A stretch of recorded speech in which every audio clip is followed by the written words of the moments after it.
ഇന്നേ ഒരിടയ്ക്ക് വെച്ച് ട്രെൻഡിങ് ആയിരുന്ന മൂൺ ലാമ്പ് ചെയ്താലോ?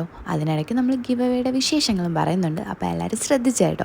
അപ്പോൾ ഫസ്റ്റ് തന്നെ നമ്മൾ ഇതുപോലെ മൂൺ ലാമ്പ് ചെയ്യുന്ന കാര്യം പറഞ്ഞു തരേണ്ട ആവശ്യമില്ല എന്ന് തോന്നുന്നു. അപ്പോൾ നമ്മൾ ആദ്യം അതിലേക്ക് ഇങ്ങനെ ഒട്ടിച്ചു കൊടുക്കാൻ യൂസ് ചെയ്യുന്നത് ഫെവിക്കോളും പിന്നെ വാട്ടർ മിക്സ് ചെയ്ത് ഇതാണ് യൂസ് ചെയ്യുന്നത്. എന്നിട്ടൊരു 5-6 ലെയറെങ്കിലും ഞാൻ സെറ്റ് ചെയ്ത് കാണും. കാരണം വരുമോ ഇല്ലയെന്നൊന്നും അറിയില്ലായിരുന്നല്ലോ. പക്ഷേ സംഭവം അടിപൊളിയായിട്ട് വന്നിട്ടുണ്ടായിരുന്നു. കാരണം ഞാനിത് പൊട്ടിക്കുമ്പോൾ വിചാരിച്ചത് ഇനി എല്ലാം കൂടെ ഇങ്ങനെ ഇതായി പോയി ഫുള്ള് കുളമാവുമോ എന്നൊരു ഡൗട്ടുണ്ടായിരുന്നു. പക്ഷേ സംഭവം അടിപൊളിയായിട്ട് വന്നിട്ടുണ്ടായിരുന്നു. പക്ഷേ ലൈറ്റ് ഇട്ടിട്ട് കണ്ടപ്പം എനിക്ക് നേരിട്ട് കാണുന്നതാണ് കുറച്ചുകൂടെ രസമെന്ന് തോന്നി. വീഡിയോയിൽ അത്ര രസമില്ലായിരുന്നു, എന്താണെന്നറിയില്ല. പിന്നെ സ്റ്റാൻഡിന് ഞാൻ എന്ത് ചെയ്തു, മറ്റേ നമ്മുടെ സെലോ ടാപ്പിൻ്റെ ഇതാണ് യൂസ് ചെയ്തത്. ഇത് ആകെ 4 ഉണ്ടായിരുന്നുള്ളൂ. അത് വെച്ചിട്ട് ചെയ്യാൻ പറ്റില്ലായിരുന്നു.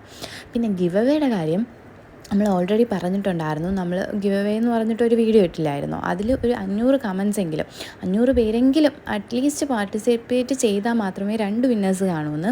അപ്പോൾ നമുക്ക് എന്തായാലും അത്രയും വന്നിട്ടില്ല. അപ്പോൾ അത് അല്ലാതെ നമ്മൾ ഒരു വീഡിയോ കൂടെ ചെയ്യുന്നതായിരിക്കും.